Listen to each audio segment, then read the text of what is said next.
안녕하세요. 미국 관세무역 온라인 아카데미, 무역지재권 등 법률 분쟁, 한국법원에서의 소송 등을 강의하게 된 이진희 변호사입니다. 본 강의는 제가 근 10년간 기업자문 변호사로 일하면서의 경험, 그리고 LA 총영사관 한미 비즈니스 관련 법률 상담 분야 경제자문위원으로 일하면서의 경험 등을 바탕으로 준비해 보았습니다.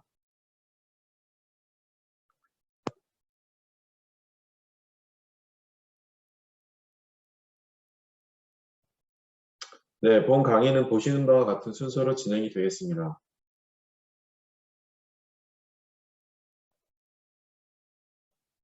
네, 첫 번째는 본 강의의 미션과 타겟에 관한 것입니다.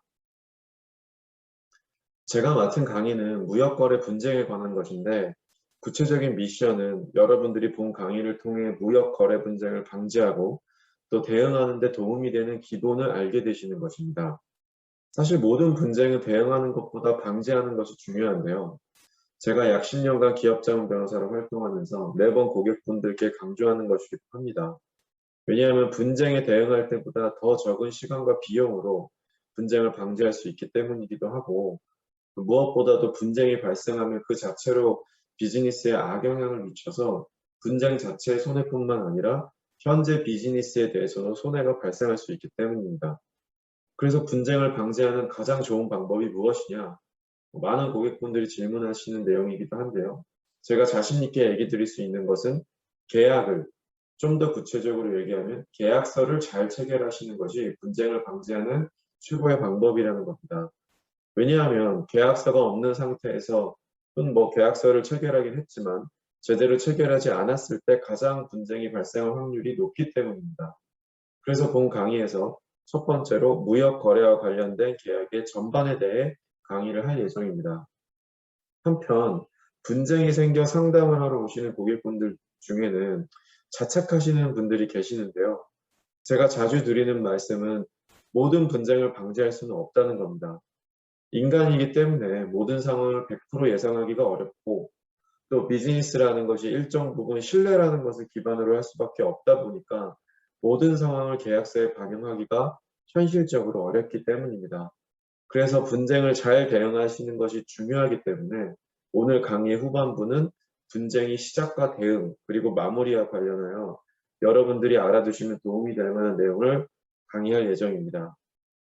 오늘 강의는 기본적인 이론과 실무를 사례와 곁들여 이뤄질 텐데, 특정 국가의 법률을 설명하는 것이 아니라 전 세계적으로 통용되는 개념들을 바탕으로 할 것이고요.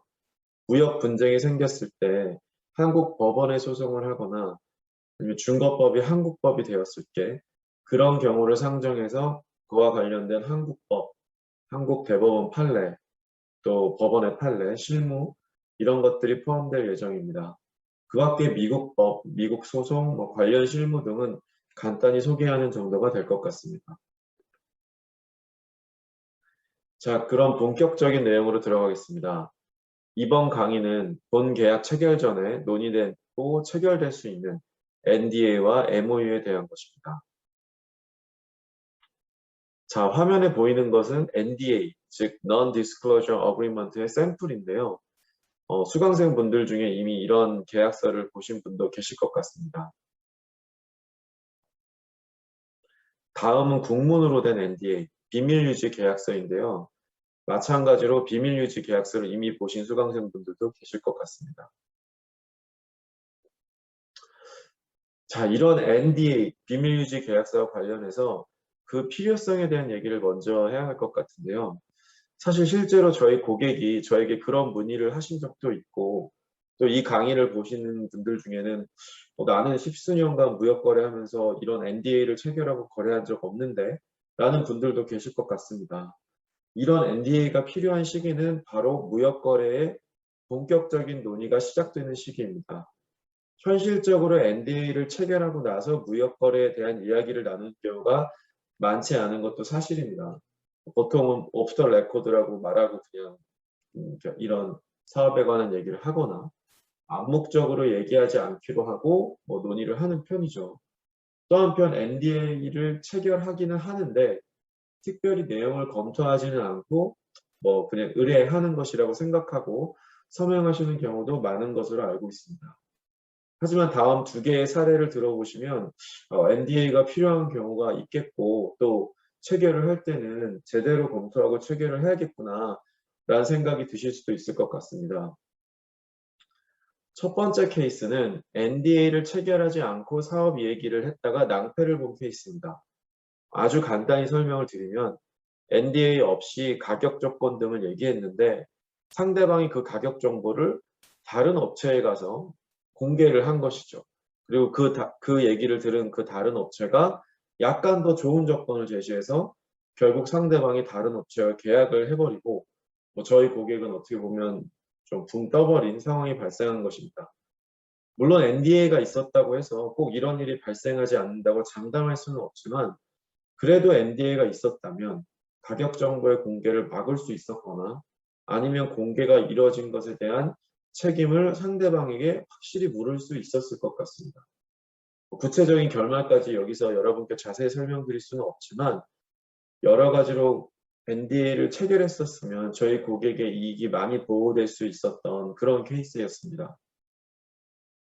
두 번째 케이스는 NDA를 체결하였는데 그 내용에 대한 자문을 받지 않고 서명을 했다가 나중에 알고 보니까 이제 굉장히 불리한 NDA였다는 것을 알고 거래 전반에서 많은 불편을 겪었던 일인데요.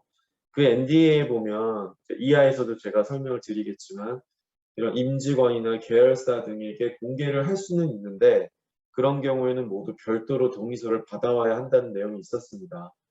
근데 이런 내용에 대해서 당시 저희 고객께서는 이제 구체적으로 검토를 하시지 않고 일단 사인을 했던 건데 그렇게 되다 보니까 너무 번거롭고 사실 협상을 통해 그 내용을 충분히 좀 더 편리하게 바꿀 수 있었는데 그렇지 못해서 결국은 좀 많은 번거로움을 겪으셨던 케이스인데요. 제가 드릴 수 있는 말씀은 아주 캐주얼하고 특별히 중요한 가격 정보나 물건 정보 등에는 이야기가 없을 것 같으면 NDA를 체결하지 않아도 좋지만 만약 그런 비밀 정보들이 공개될 수 있는 상황이라면 아주 간단하게라도 NDA를 체결하시라고 보내드리고 싶고요. NDA를 체결하시게 된다면 절대로 가볍게 생각하지 마시고 주변의 전문가에게 꼭 검토를 받아보시고 필요하면 협상을 해서 수정 변경을 하시길 바랍니다.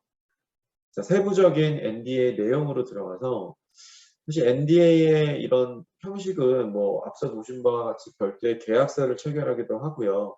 어떤 경우에는 예컨대 본계약을 협상하면서 주요 정보가 공개될 수 있는 경우에는 당연히 공개가 되겠죠. 비밀 정보라고 할 수 있는 가격 정보나 물건에 대한 내용이. 그런 내용에 대해서 본 계약 안에 일부 조항으로서 비밀 유지 조항을 규정하기도 합니다. 근데 이런 경우에는 본 계약이 체결되지 않거나 또는 본 계약 체결 전에 공개가 되는 경우에는 보호를 받지 못할 수도 있는 거죠. 그래서 이런 것들을 고려해서 만약에 거래 협상을 하면서 내가 비밀 정보를 공개할 수 있을 상황이면 NDA 체결하시는 것을 꼭 고려해 보시기 바랍니다. 그럼 그 NDA 내용에 뭐가 들어가냐?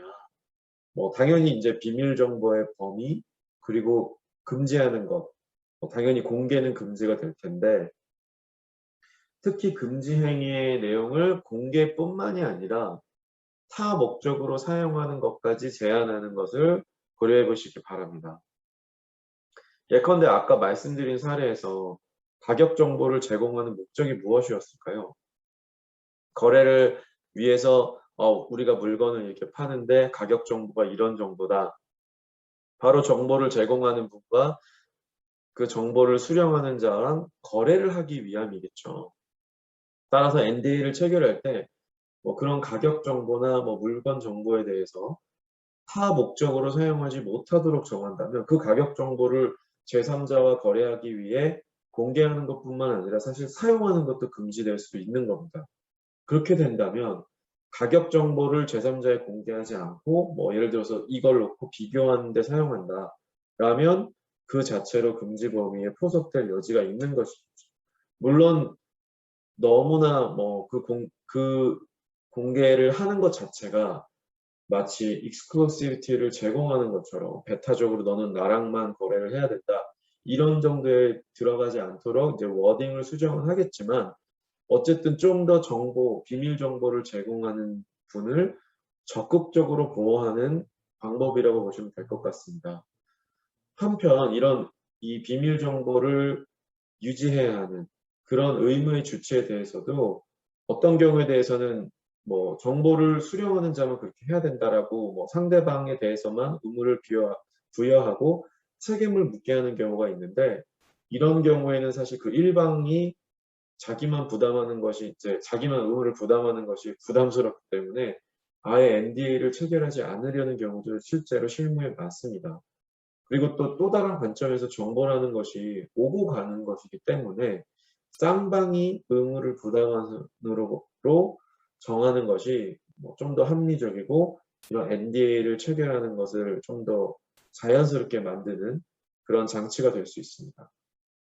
다음으로 당사자뿐만 아니라 그러니까 이 NDA의 당사자뿐만 아니라 제3자 그렇다고 아예 모르는 사람들을 포함시킬 수는 없는 것인데 동일성을 인정할 수 있는 당사자 회사의 뭐 예를 들어서 임직원, 계열사, 그리고 거래에 수반되는 거래에 참여하는 그런 자문사나 금융기관 등까지 NDA 의무 주체에 포함시킬 수 있습니다. 근데 이런 경우에 뭐 제3자와 다 일일이 NDA를 체결할 수는 없는 건데 그럼 그 사람들의 비밀 정보가 공개될 경우는 어떻게 하느냐에 대해서 두 가지 옵션이 있습니다.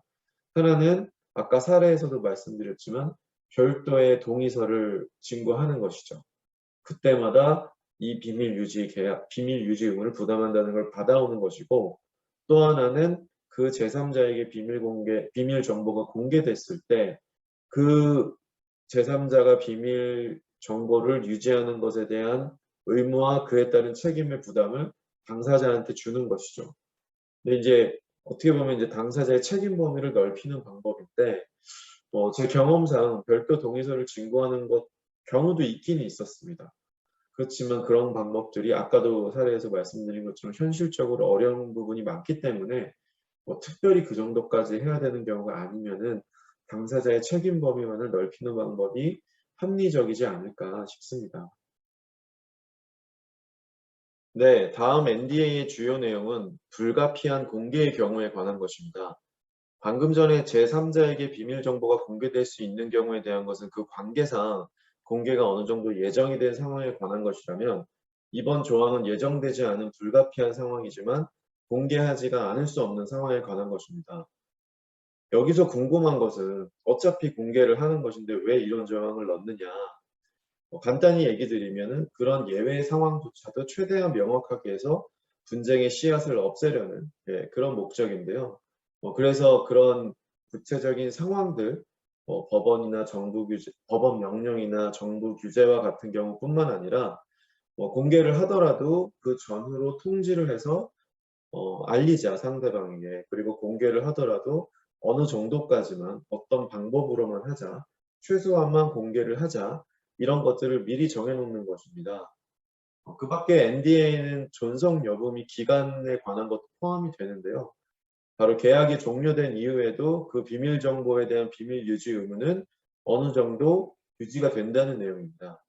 그 존속 기간 이제 정해야 되는데 제가 그 상담을 한 사례 중에는 10년이라는 기간도 있었지만 그렇게 긴 시간을 제한하는 것 자체도 바람직하지 않은 것 같고 제한을 받았을 때는 수용하지 않고 협상을 해서 적당히 5년 정도로 정하는 것이 타당하지 않을까 생각이 듭니다.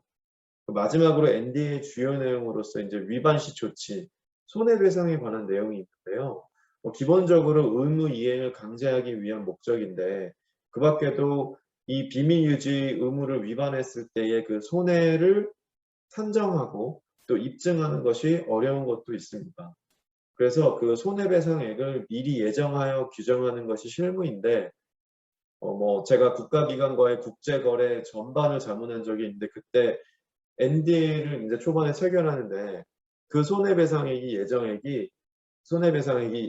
예정이 거래 금액의 100%인 적도 있었습니다. 사실 그런 엄청난 비율은 사실 처음 보긴 했는데 뭐 그 거래 자체가 국방 사업과 관련이 있기도 하고 그래서 비밀 유지 의무의 강도가 좀 세야 한다고 생각해서 그렇게 정한 것이 아닐까 예, 그런 생각이 들었습니다. 다음으로 이제 NDA가 체결되고 뭐 나서 아니면 그런 비슷한 시기에 체결될 수 있는 MOU에 대해서 한번 알아보겠습니다. 화면에 보시는 것이 이제 MOU의 샘플인데요. 좀 세부적인 내용을 담고 있죠. 뭐 백그라운드나 이제 서로가 어떤 합의를 하고 있다. 뭐 다음은 간단한 수준의 국문으로 된 MOU, 그러니까 양해각서인데요.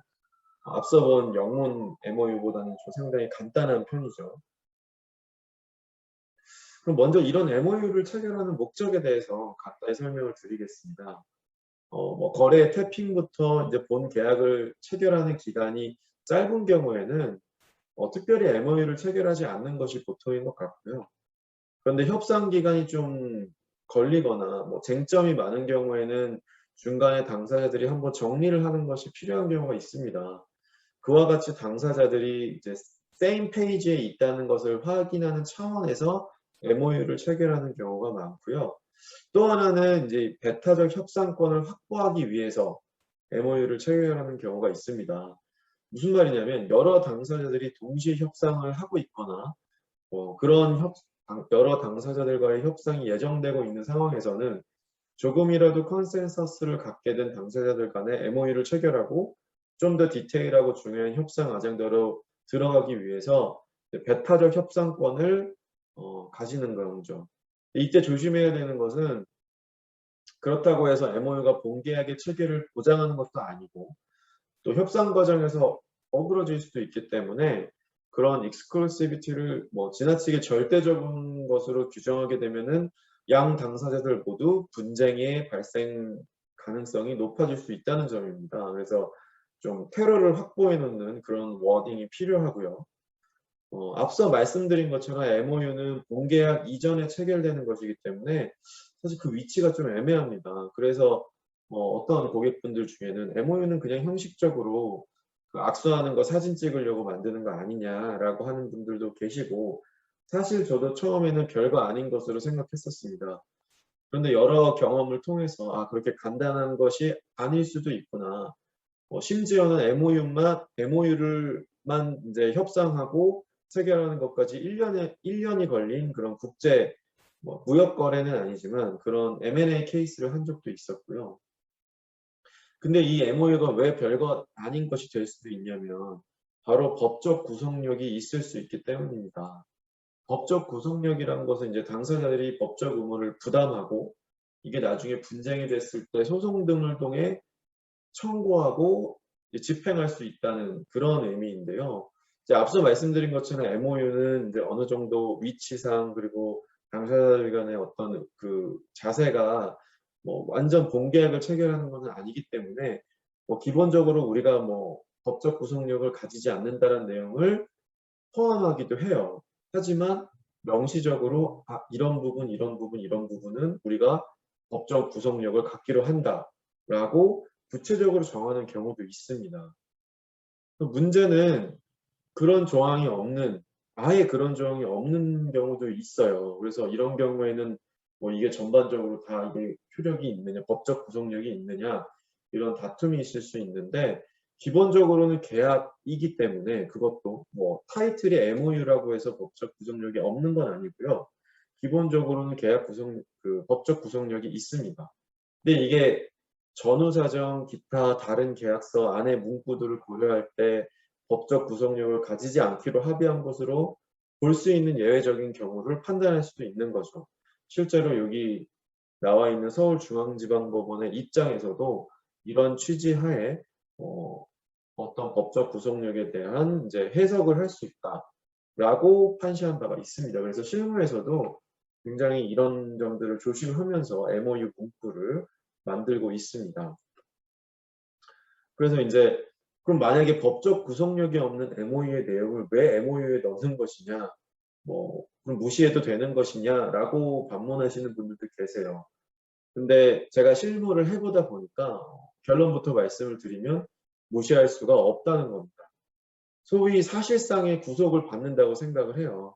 왜냐하면 예컨대 MOU에 담은 내용이 뭐 법적 구속력이 없는 것으로 정하더라도 아까 말씀드린 것처럼 양 당사자 사이에서는 세임 페이지에 있다고 본 것이죠. 그래서 만약에 이후에 합리적인 이유가 없이 뒤집는 주장을 할 경우에는 상대방에 대한 신뢰를 잃게 돼서 협상을 진전하기가 어려워지거나 뭐 업계 전반에 안 좋은 레퓨테이션 영향을 줄 수가 있습니다. 그래서 설령 법적 구속력이 없는 내용을 MOU에 담더라도 신중하게 검토해서 MOU에 포함을 시켜야 합니다. 한편 이제 법적 구속력을 확보하기 위해서 이행 보증금을 지급하고 그 보증금의 반환을 담보하기 위해 질권을 설정하기도 합니다. 제가 봐온 사례들 중에는 사실 이 MOU 안에 이 이행 보증금 그리고 이 질권 설정으로 인해서 분쟁이 생긴 경우를 많이 봤어요. 그래서 역시나 이 부분도 매우 신중하게 접근을 해서 액수 자체도 그렇고 반환 조건 그리고 질권 설정 절차 등을 자세하게 그 MOU에 담아야 할 필요가 있습니다.